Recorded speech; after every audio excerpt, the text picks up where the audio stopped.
Olá, gente, tudo bem?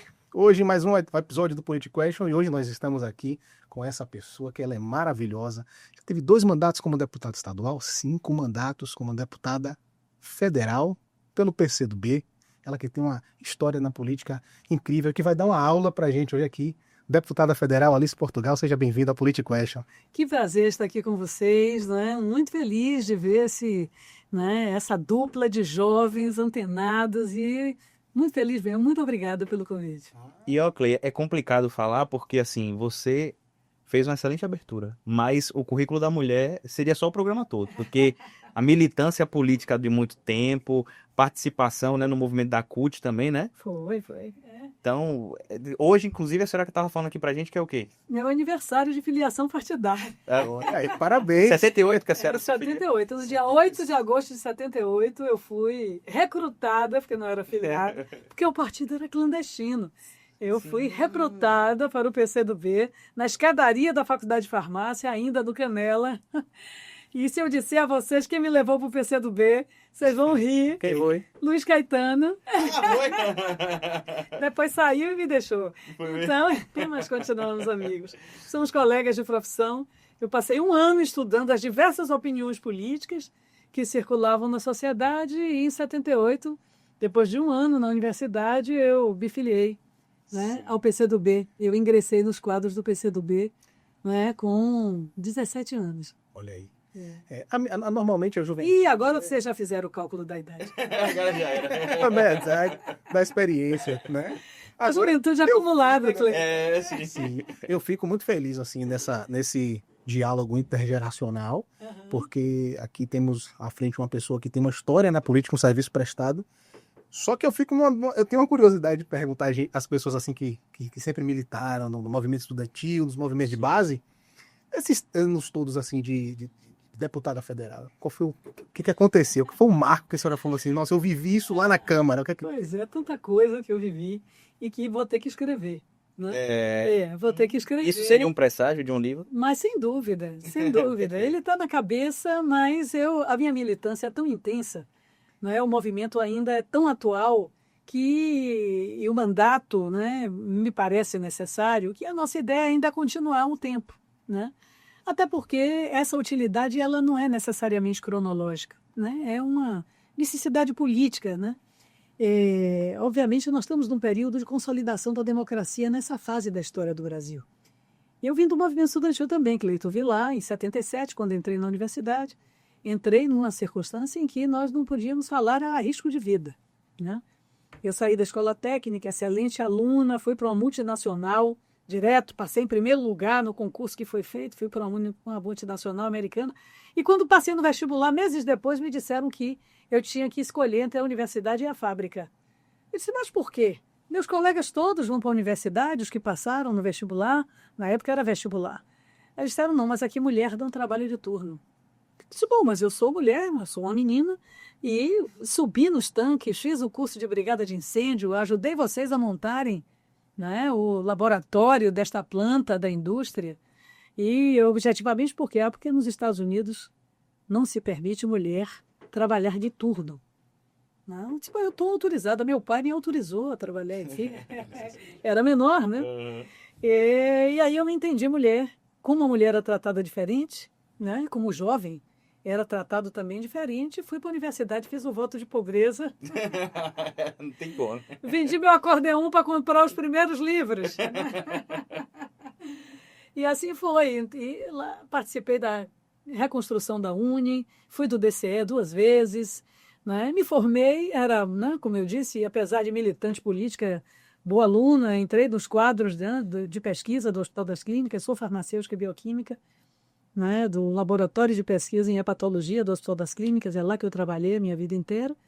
E aí acabou que uma perseguição política dentro da universidade me levou a dirigir o Sindicato dos Servidores, que havia sido fundado há um ano. Ele foi fundado em 80, em 81, 82 eu já era vice-presidente da Associação dos Servidores, que não era sindicato ainda. Então eu tenho a honra de ter participado de todo o processo de construção do movimento sindical baiano, e especialmente entre os servidores públicos que não eram considerados trabalhadores. Então, a inscrição do regime jurídico único nacional, participei da criação dos sindicatos, né? Dos servidores, da luta pela democracia, pela anistia, né? Pude participar das batalhas todas pela anistia, inclusive as que nos levaram, muitas vezes, à Polícia Federal, né? A enfrentar nas ruas a polícia armada com gás e cachorros. E, a partir disso, eu me formei politicamente, né? Me formei politicamente. A Bahia te deu régua e compasso. Régua e compasso literal, né? E algumas marcas no corpo e na alma. Eu queria saber mais sobre esse momento, porque assim, uma coisa que eu acho interessante, né, Clê, que você falou também, é que o quanto de experiências alguém que vem de uma militância tão madura, né, que passou por um processo de democratização do país e tal, dentro desse processo, qual foi o momento assim mais crítico que a senhora vivenciou, que a senhora pode relatar aqui pra gente no programa? Olha, foi muito duro a gente derrubar a ditadura, foi luta, né? Foi muita luta, muita gente morreu, temos mais de 400 desaparecidos, que as famílias não conseguiram enterrar seus corpos, não tiveram esse direito, né? Por sinal, quando eu me elegi deputada federal pela primeira vez, em 2004, o primeiro projeto que eu dei entrada na Câmara foi a abertura dos arquivos da ditadura.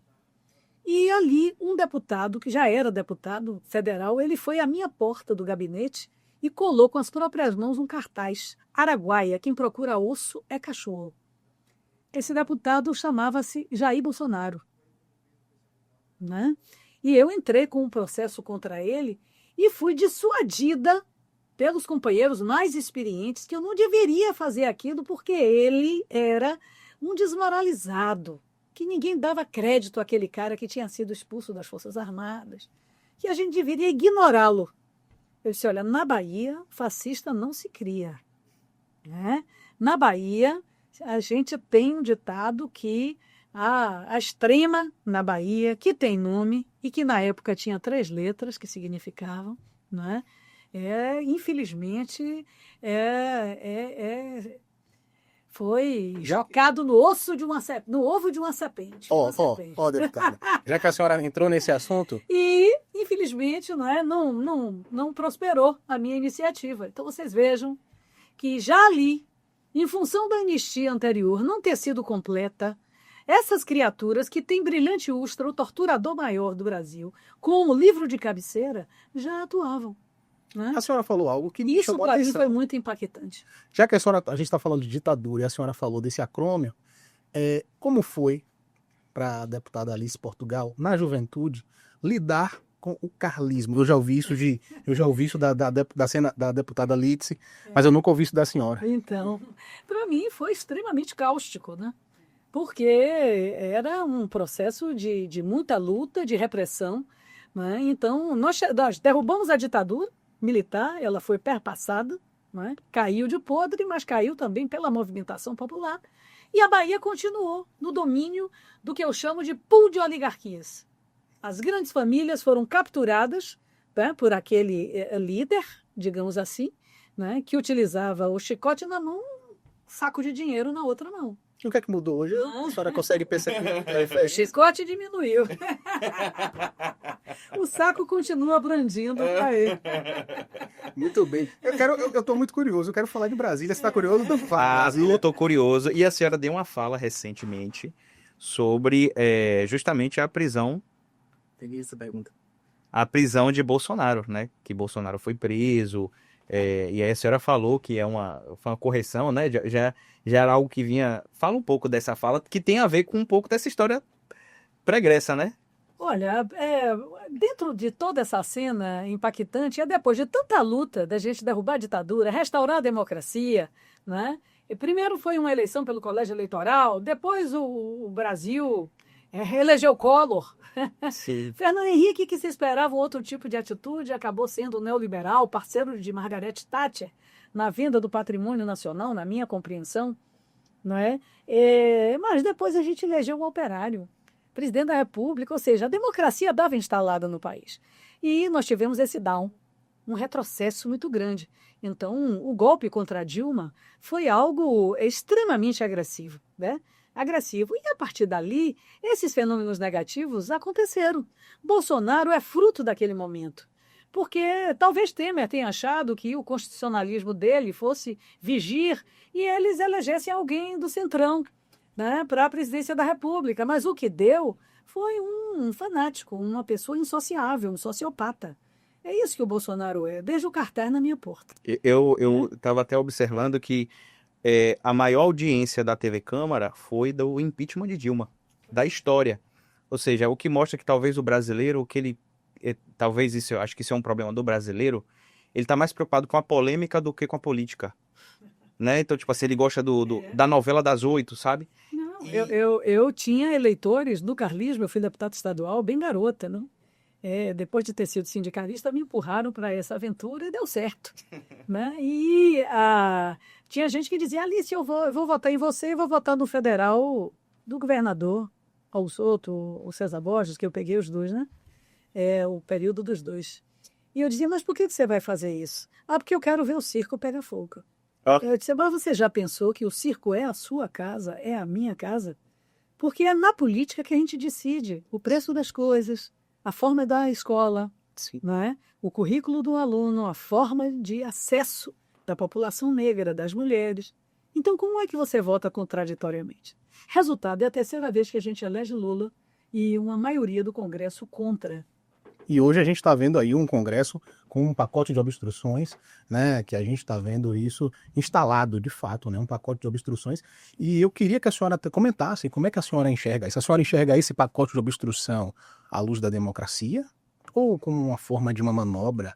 Mas não é democrático, é democrático, eu queria ouvir. Se fosse um pacote regimental, estaria dentro, né, do combinado, porque o regimento é a combinação. E o combinado não sai caro. Mas não é um pacote obstrutivo, é uma obstrução física.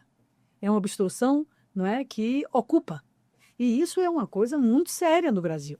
Porque em 8 de janeiro de 2023, nós tivemos uma ocupação física com a depredação do patrimônio histórico, arquitetônico e dos 3 poderes no Brasil. Quebraram a sede do Supremo, a sede do Congresso Nacional e a sede do Palácio do Planalto. Quebraram, queimaram, não é? Depredaram, quebraram obras de arte. Algumas foram restauradas, outras nunca mais.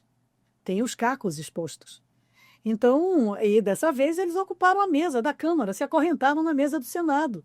Então não é uma obstrução parlamentar, é uma obstrução física. É um processo de sequestro do poder legislativo, que foi chantageado, sequestrado e cobraram resgate. Tá? Nós não pagamos. Mas nós não sabemos subliminarmente se há algum tipo de acordo que não tenha a nossa assinatura e a nossa digital.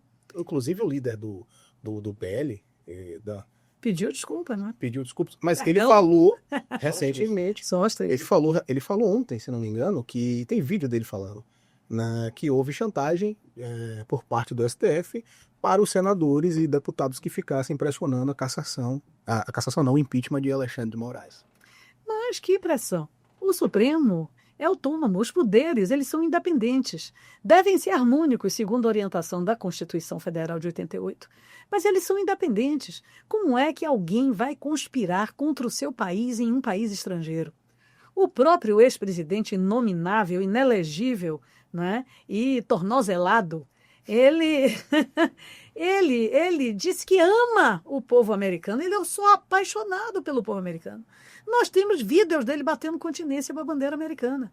E o filho dele, deputado, desertou e está nos Estados Unidos urdindo uma campanha de desmoralização contra o povo brasileiro e contra o Brasil, aplaudindo tarifas contra o agronegócio que os apoiou.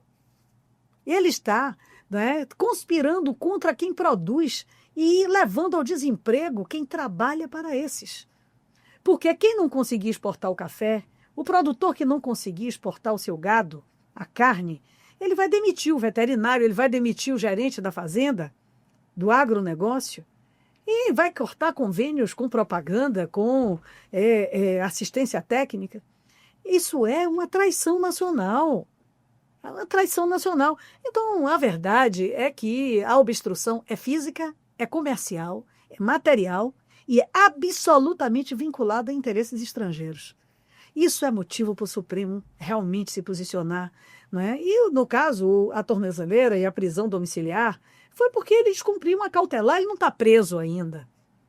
Ele tem crimes suficientes para ser preso, na minha compreensão. Mas isso é para desgastar. A gente É. consegue entender esse jogo político a fim de, vamos desgastar para ver o que dá. Veja, ao meu ver, posso estar completamente equivocado. Esse desgaste já está acontecendo. Eu vi hoje que o ministro Barroso está especulando renunciar.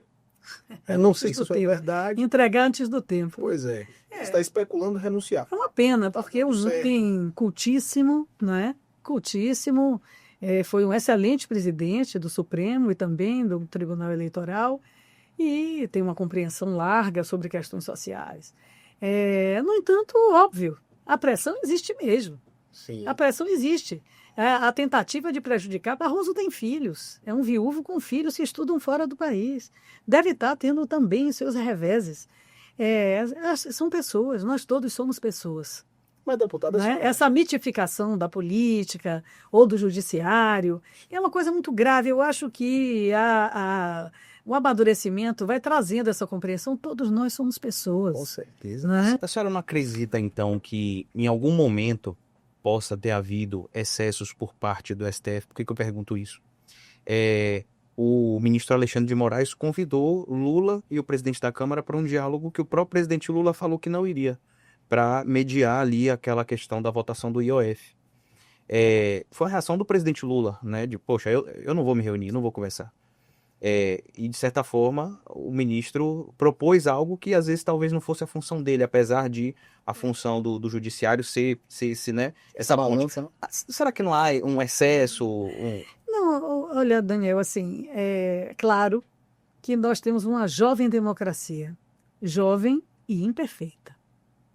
Né? Então, quando um dos poderes se omite, se acovarda, o outro age. E isso é, de fato, um risco. Hoje, o Supremo ele tem posições mais ousadas do que o Congresso Nacional. Porque a correlação de forças que existe no Congresso Nacional é um dissabor para os interesses populares e para a nação brasileira. O presidente Lula se elegeu pela terceira vez, como eu já disse, e hoje nós temos nos bons dias dos 513 deputados, 132 votos. E nos dias ruins, como foi o dia da votação do IOF, que seria uma mínima taxação dos ricos nas operações financeiras, né, para garantir que isso fosse permutado pelo direito às pessoas que ganham até R$5.000 de terem o desconto, a isenção do imposto de renda, não foi permitida. Nós tivemos 94 votos em 513. Nós somos isso. Nós somos isso. E aí, às vezes, o Supremo é instado até por parlamentares e ele busca mediar. Sim. Você acha que houve a traição por parte de Hugo Mota? Não. Porque havia um acordo pré-estabelecido da votação. Olha, eu acho que a votação ela foi talvez tocada de maneira pueril, né? Precocemente, sem trabalhar o debate, né? Sem dar tempo para o debate. Que foi instantânea, da noite para o dia, não é? Talvez tentando dar resposta a outras insatisfações que um pedaço da base tem para com o governo em relação à agilidade no pagamento de emendas parlamentares, etc. E deu no que deu. E como é que a senhora vê de maneira saudável essa coisa de emenda impositiva? Porque, veja, eu já li algumas coisas que é como se, às vezes, o executivo utilizasse isso como moeda de troca. Olha, veja só, a Constituição prevê. Eu, assim, do ponto de vista mesmo conceitual, julgo que a emenda é algo legal. Legítimo. O parlamentar tem que ter o direito, porque eu vou nos bairros populares, eu entro ali, aqui, na federação, não é? No alto da bomba, no alto do binóculo, e eu vou lá e vejo uma criança comendo salgadinho meio-dia e pergunto, mãe, por que você está dando salgadinho meio-dia? Ela, Alice, porque eu dei o café, ele está de férias, não tem escola, e para que ele se alimente eu só tenho a janta. Então eu enrolo, eu pulo uma refeição, enrolo, dou o salgadinho. Ou dou o que eu tiver, para dar de noite a comida. Né? Então o Brasil, a semana passada, saiu do mapa da fome. E muita gente disse, olha, o Bolsa Família é uma esmola, porque nunca viu isso. O parlamentar vê. Porque a gente vai lá. Então você pode botar uma emenda no lugar desse para ajudar uma prefeitura, o Estado, a fazer uma escola de tempo integral. a fazer uma quadra para que no contraturno da aula ele possa fazer um esporte e o governo do estado mantém um programa espetacular que pouca gente conhece, que é o esporte por toda parte. Que a criança pode escolher entre 3 modalidades esportivas, é o deputado que bota emenda porque o estado não tem dinheiro. Porque Bolsonaro tinha fechado o Ministério do Esporte. Agora eu já vi, eu pessoalmente já fui em algumas escolas estaduais que tem um equipamento incrível, quer dizer, com uma estrutura boa, mas inclusive Somos só 29, ali, aquela escola, mas a gente vai fazer mais. aquela escola ali, Mãe Estela de Oxóssi, foi a escola que eu fui lá. Mas lá a piscina semi-olímpica, mas não tinha professor para dar aula de natação. Então, é só contratar, fazer concurso, porque tem quem queira. Desse jeito. Agora, deputada, tem uma coisa assim que eu acho interessante a gente tocar nesse assunto, né? Eu espero que faça concurso, não contrate reda, né? É importante, né? É importante. O que que eu penso, né? Quando a gente olha para Brasília, primeiro que não é nada tão didático assim, muita gente não faz ideia de fato do que está acontecendo, porque não tem conhecimento de causa, né? Mas só que, olha, eu lembro muito bem disso está muito nítido da minha memória. Mais ou menos ali quando o Temer indicou Moraes, o Supremo, eu lembro de vários tweets e vários posicionamentos, por exemplo, Guilherme Boulos, Gleisi Hoffmann, movimentos, ex-alunos de Moraes, com petição, não faça isso, pelo amor de Deus, esse cara é isso e aquilo outro. Só que eu vejo que isso mudou. O que mudou? Não, as posições que ele vem tomando em defesa da democracia. Na verdade, eu me lembro bem desse período, o problema não era Moraes, era Temer. Né? Temer foi um vice-presidente acolhido, né? Acolhido na chapa com a presidenta Dilma, e ele tramou um impeachment fraudulento. Hoje, o mundo sabe que não houve pedalada, que não houve dolo, né? Em você adiar 5 dias para não cortar o Bolsa Família ou instalar uma crise no Minha Casa Minha Vida, 5 dias de pagamento, não é? No Banco do Brasil de tarifas que tinha o governo a pagar. Dilma foi caçada com requintes de crueldade, né? Com misoginia, que nem cabe a gente aqui retratar e remover essa pedra, né, desse sepulcro terrível. Aliás, Dilma traz consigo uma história de muito sofrimento. E o Temer foi, né? O Temer fechou o Ministério da Cultura, a gente tem que fazer o Ocupa Minc, né? Temer abriu as portas para que a indústria química brasileira fosse para a falência, como está hoje aqui o polo petroquímico, porque ele abriu a compra de maquinário estrangeiro sem imposto. De onde que vem essa influência de Temer? Eu sempre fiquei Rapaz, é fantástico. Porque não é uma eminência parda, talvez. Pois é. E existem algumas poucas. Naquela época, a correlação de forças do Congresso lhe era favorável, né? Sim. E aí diziam, olha, Dilma não gosta de política, não tem cintura. Agora, as O pessoas... problema de Dilma é que ela dizia o seguinte, comigo não tem happy hour, não tem conversa depois do horário. Sim, perfeito. Agora, uma coisa que eu observo é que eu acho que o grande pivô, assim, posso estar sendo leviano, mas eu acho que o grande pivô de toda essa desestabilização do Brasil de 2014 para cá se chama Aécio Neves.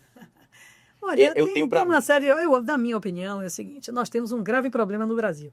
A gente fez a democracia jovem, mas ela tem uma imperfeição grave.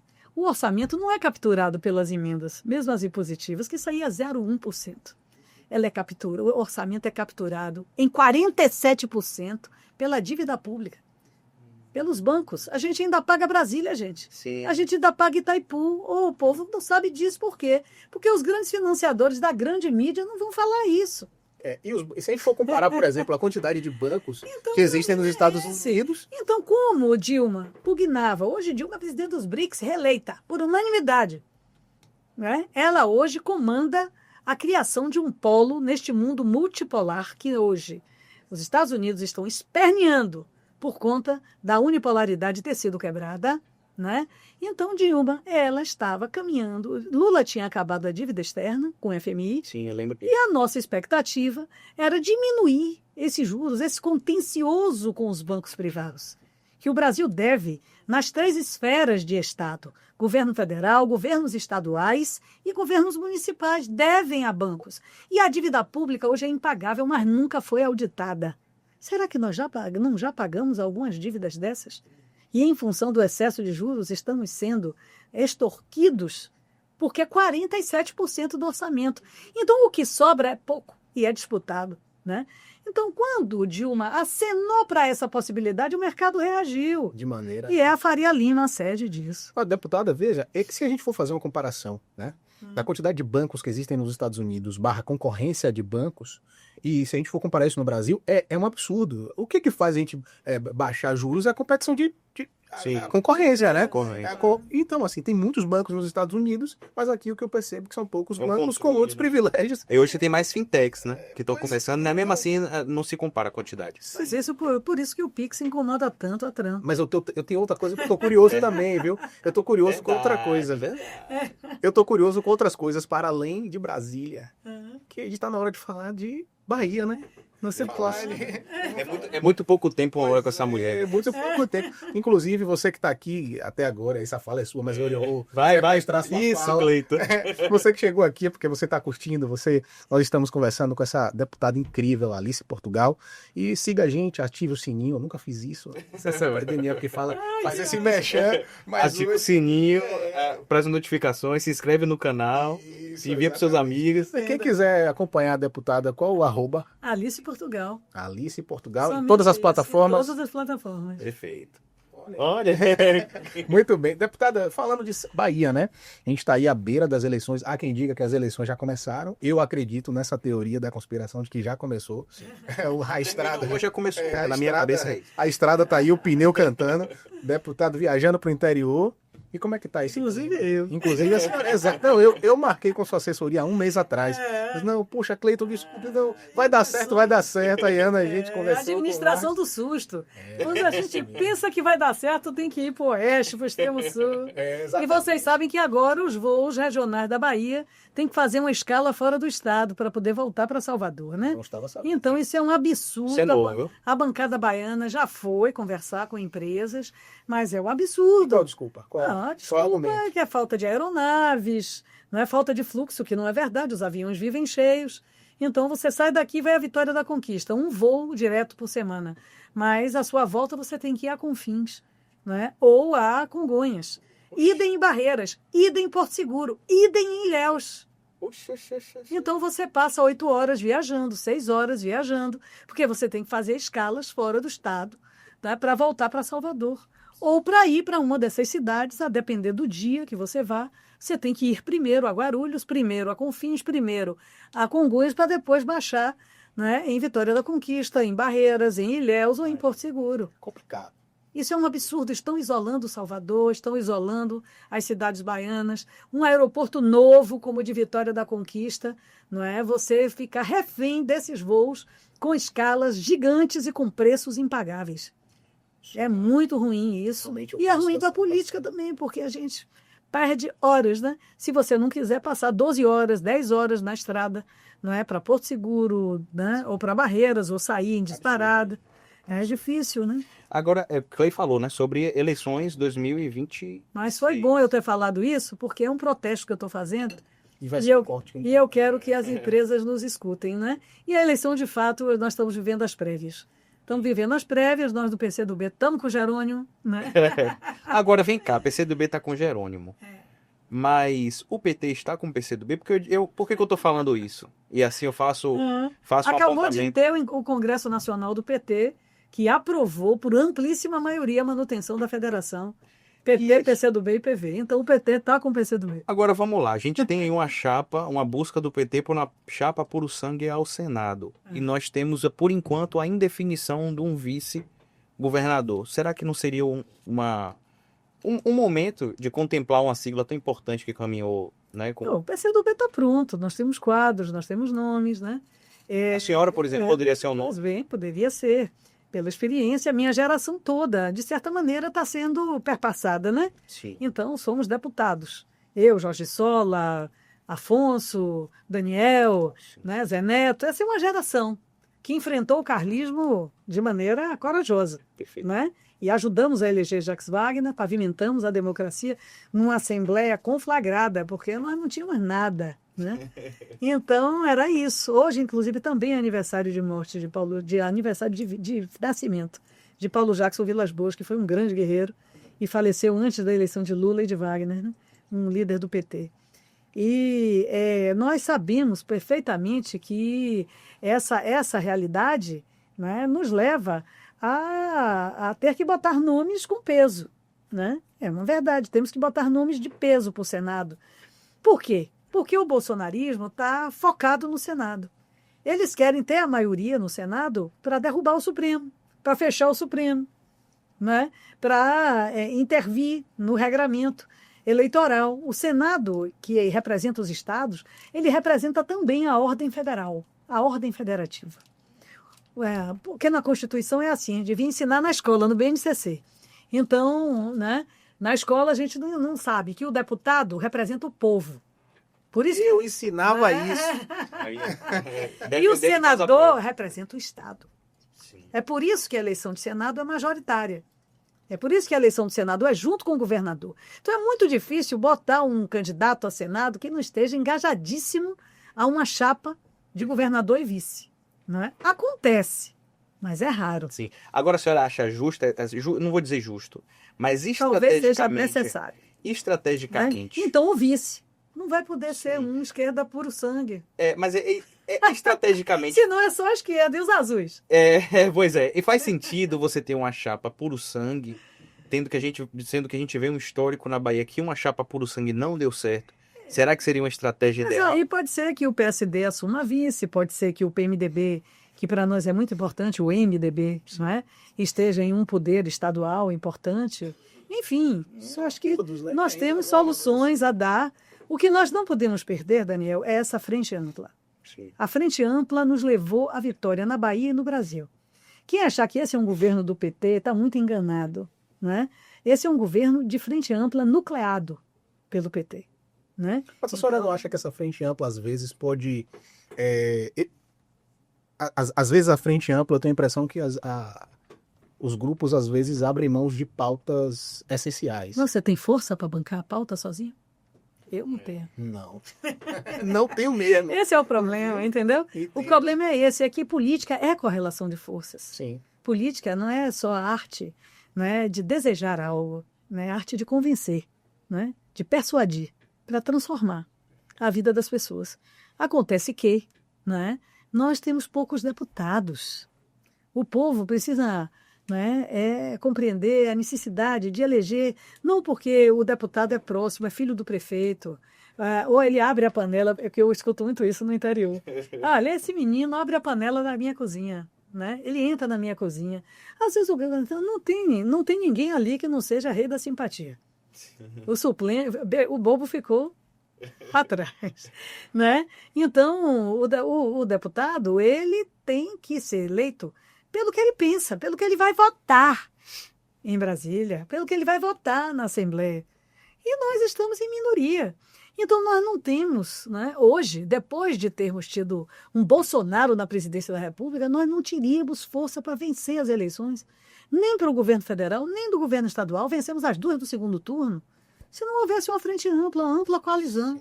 Agora, a gente pode... E essa coalizão nos leva a abrir mão. A gente pode também... De questões que são para nós caras. Essenciais. Mas assim como dessa forma, a senhora acabou de falar, precisamos... Agora, tem um catalisador. Tem um catalisador, sabe o que é? O quê? Rua. Mobilização de rua. Mobilização. Se a rua gritar, não tem correlação de forças que resistem. Perfeito. Agora, assim como a gente pode falar de ampliar, a senhora acabou de falar, né, da urgência de ampliar o quadro de deputados, o tiro às vezes pode sair pela culatra com algumas federações mal amarradas. Por exemplo, o PT encolheu na oposição aqui no município, por exemplo. Né? Será que o PT encolhe quando o PCdoB cresce? Essa é a questão. Mas eu falo a oposição, eu falei PT de maneira equivocada, mas a oposição encolheu. Eram 9, acho que são 7 hoje.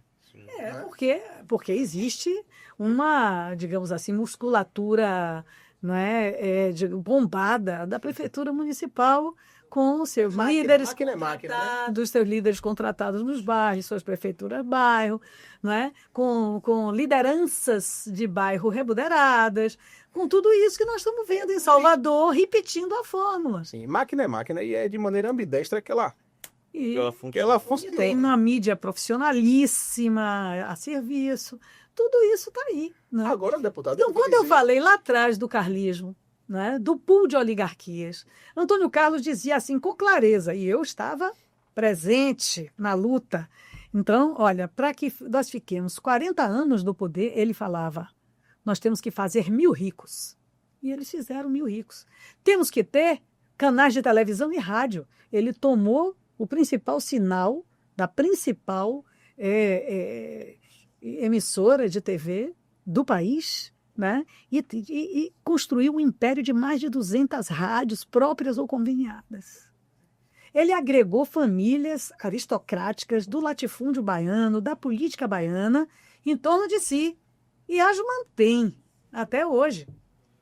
Ou nós não sabemos que a oligarquia do norte baiano, né, continua aliada ao carlismo, a oligarquia jiquieense do ex-governador do estado, Lomanto Júnior, né, as oligarquias ligadas a ex-governadores, não é, como Juraci. Otávio Mangabeira, Juraci, dentre outros. Não é? O único que se desgarrou foi, né, Roberto Santos, de grande memória, né, e que ergueu a cabeça contra o desmando e nos ajudou a restaurar a democracia. Valdir Pires é prova disso. Mas Valdir nunca foi do lado de lá, Valdir já nasceu Eu falo, do lado de cá. eu falo na forma de ajudar a eleição dele. Valdir foi um ícone, né, da luta contra a ditadura, contra o carlismo. Não é? Todo mundo comete erros e acertos. O erro dele talvez tenha sido renunciar num momento de grande glória para tentar participar de uma chapa nacional. E, infelizmente, a Bahia, que vinha num crescendo, deu uma involuída e nós tivemos que refazer a luta. Porque a história não caminha em linha reta, você sabe disso. Falar de história e história política, a senhora normalmente, né, tinha ali quando a senhora saía deputada federal, a senhora normalmente dobrava para alguns estaduais, Isso. dentre eles a deputada Olívia. Sim, né? sim. Como é que a senhora enxerga? Eu fiquei sabendo aí que a Olívia pode lançar a candidatura à federal. Não, já lançou. Já lançou. Como é que a senhora enxerga isso? A senhora acha que divide força? O partido resolveu lançar 3 candidaturas, né? Uma candidatura de uma mulher negra, nós não contestaríamos, mas sem dúvida dificulta a possibilidade da eleição de 3 no PCdoB, né? O PCdoB talvez não tenha força suficiente para eleger 3. Né? Daniel Almeida, Alice Portugal, e eles precisam, né, do nosso voto para que a gente possa ajudar, inclusive, a fazer o coeficiente dessa chapa com o PT e com o PV. Um tem 130 mil votos, ele tem 127 mil votos, eu tenho 126 mil votos, foi 900 votos de diferença. Então, como é que nós vamos dar 100 e tantos mil votos a um terceiro nome? Ainda não está claro. Mas está decidido que vai ter 3 candidaturas e o espaço daí para todo mundo. Vamos lá. Perfeito. Vamos voltar para Brasília? Que a gente tem aí a lei, como é que é? Qual é o nome da lei, rapaz? A lei que a senhora quer que Lula sancione, não sancione, ou barre, que é a lei da devastação. A senhora pode falar E é hoje o prazo. Exatamente. Então, nós Veta queremos... Lula, né? Ele já vetou, eu já li aí. Ele já vetou alguns pontos hoje. O Congresso derruba o veto de Lula? Vetou, não acredito que ele... Assim como não vai derrubar o veto de ampliar o número de deputados, o que facilitaria a nossa vida. Agora me fala um pouco sobre essa lei da devastação. Por que ela é importante derrubar? Porque as mulheres indígenas, inclusive, eu quero saudar, acabaram de fazer uma histórica caminhada em Brasília. Pena que foi em dias em que a Câmara estava ocupada e nós tivemos que ficar lá, estou com o braço roxo, né, dos empurrões no plenário. Então, não deu para ir lá. Mas eu quero saudar as mulheres indígenas, que eu acho que tem muita importância, inclusive para os vetos que já aconteceram no dia de hoje. Porque a mineração é liberada. Porque o grau de controle sobre esse tipo de atividade em terras indígenas, né, sofreu um afrouxamento. Porque a musculatura de órgãos como a FUNAI e como o IBAMA foi enfraquecida com essa lei. Então, é uma lei contra a demarcação, contra a homologação de terras indígenas e contra a preservação da floresta em pé. É muito grave num período de emergência climática e que o Brasil vai receber a COP. Se a COP não fugir do Brasil com os preços que estão sendo anunciados no Pará. No mercado imobiliário. Pois é. Então, é realmente uma coisa, não é? Pois eu estava querendo ir, gasto todo, nem sei como vai ser. Vou gastar a cota parlamentar toda. E depois vai sair na mídia aí, deputado. Gastou a cota. 35 mil reais Pois é. 3 estrelas. Diz que um quarto 3 estrelas está mais caro do que a suíte presidencial. 2 vezes mais do que a suíte presidencial do Copacabana Palace. Brincadeira. Dá pra você, que é empresário. Eu mesmo não. É verdade. Sou empresário pobre, pô. É verdade. A Então, taxação vai chegar mesmo. eu espero que o Estado, né, delegue um grupo do Ministério da Fazenda para ver como é que estão os impostos lá desses hotéis, para ver se faz uma pactuação, Sim. uma dação em pagamento para a COP não sair do Brasil, acontecer, né? Sim. E a gente poder discutir, inclusive, coisas como essa, porque essa lei é uma vergonha nacional. Você vai para receber a COP, né, para tratar da emergência climática e vai oferecer uma lei que facilita a devastação. É complicado, Vulcan. E tem outras questões que a gente quer falar, porque a senhora é tida como a madrinha das pessoas da enfermagem, né? Dos profissionais da área da enfermagem. Muita honra. E a senhora sempre defende muito, uma das grandes defensoras, dos pisos salariais, da obediência desses pisos salariais. Até me apelidado da rainha da pisadinha. A senhora em Brasília, ela disse aqui no município. Eu adorei. A rainha da pisadinha. Eu acho que tem memes que chegam. Porque eu sou uma das autoras do piso do magistério, né, que foi no primeiro Fundeb, fui autora da emenda, né, com outros deputados, poucos, 4. Fomos 4 que criamos o piso.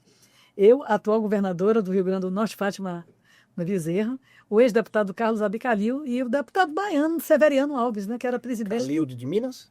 Não, é Carlos Abicalil, Ah, do Mato Grosso do Sul, um excelente deputado, não é mais deputado. Então, nós 4 apresentamos a mesma emenda de criação do piso salarial. E esse piso já foi para o Supremo 3 vezes, teve que ser reafirmado 3 vezes e ainda tem a Associação Nacional dos Municípios defendendo para derrubar o piso, pelo amor de Deus. Lula chegou na reunião dos prefeitos e disse: vocês acham que ganhar R$ 4.700 como porta de entrada de um professor é muito? Não, não é muito, meus senhores. Não é muito. O que quebra o município não é isso. O que quebra o município é a dívida pública.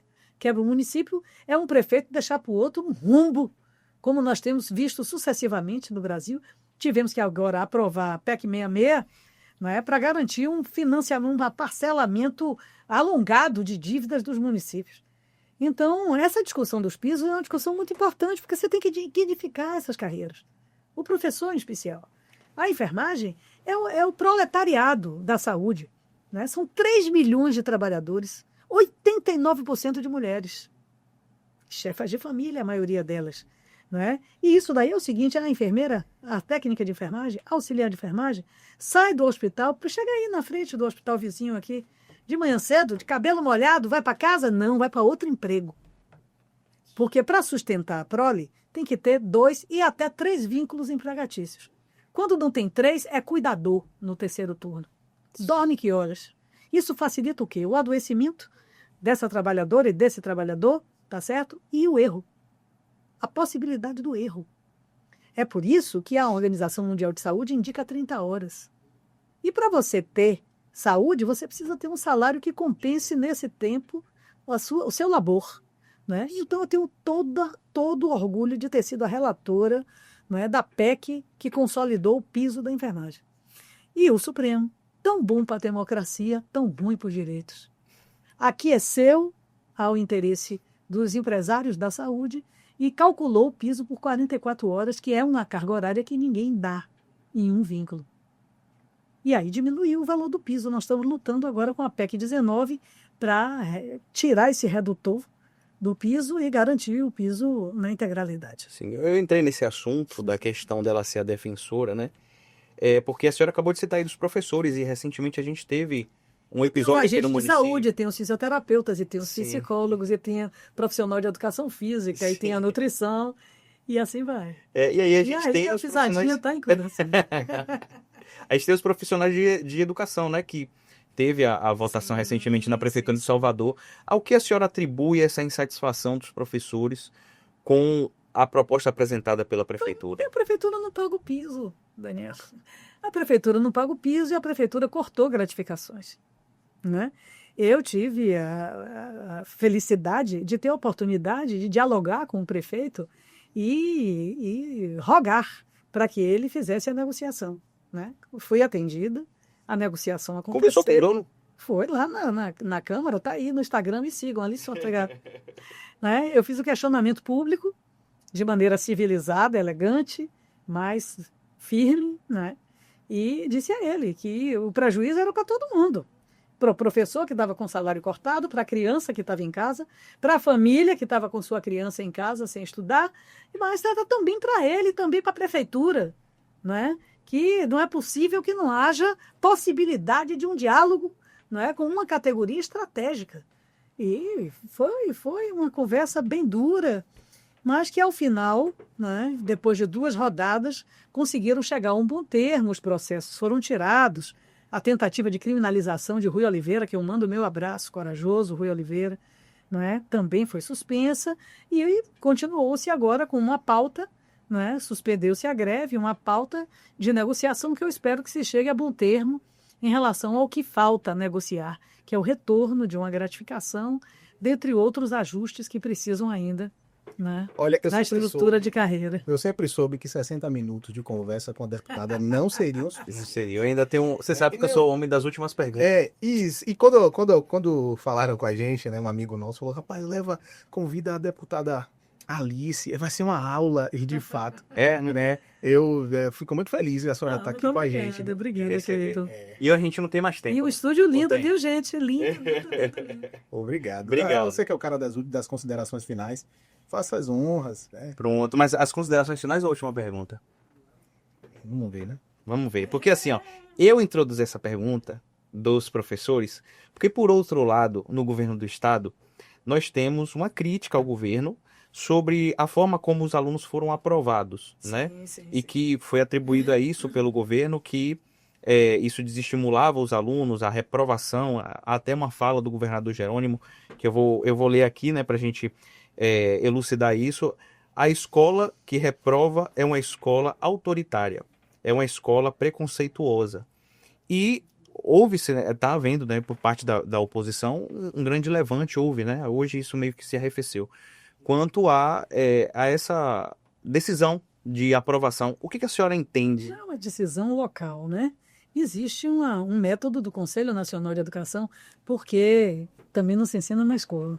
Mas quem faz o regramento da estrutura curricular, não é o Congresso Nacional, nem são os governos, nem são os secretários de educação, nem do Estado, nem do município, né?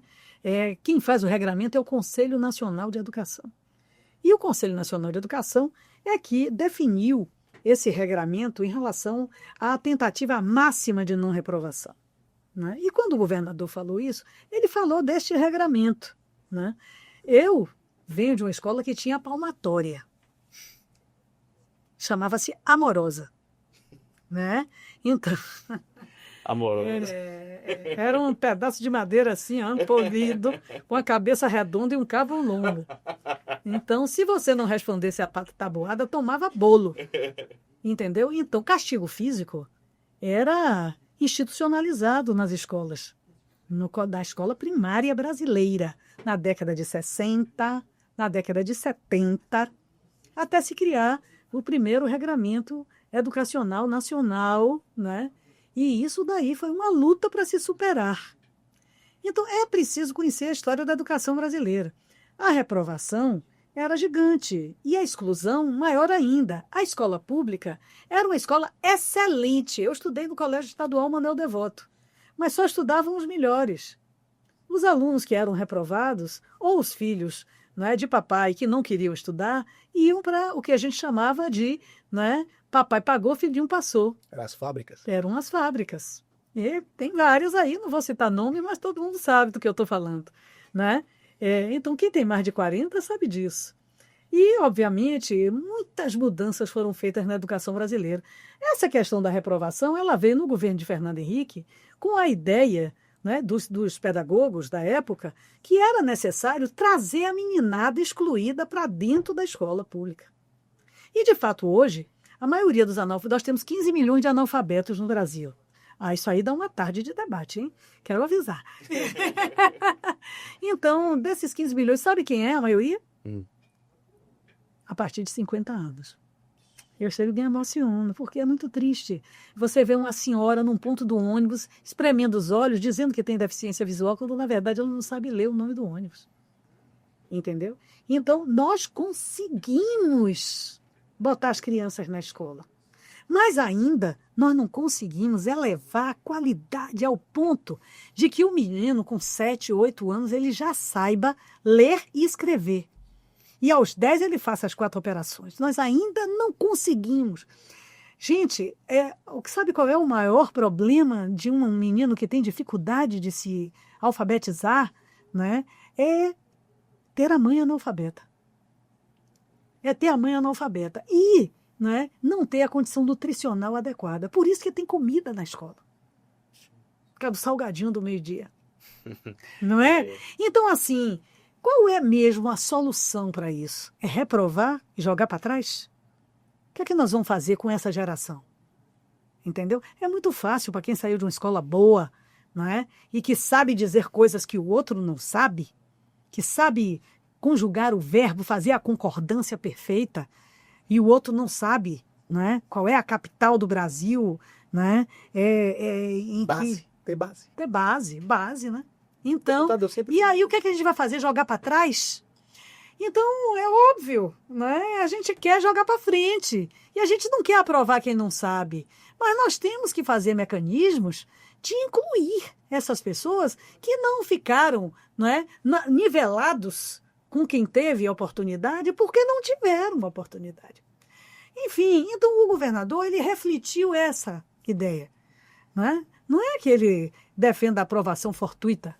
É que o problema é esse. Inclusive o Estado brasileiro, eu estou falando Estado como instituição, ele faz o quê com a geração que ficou para trás?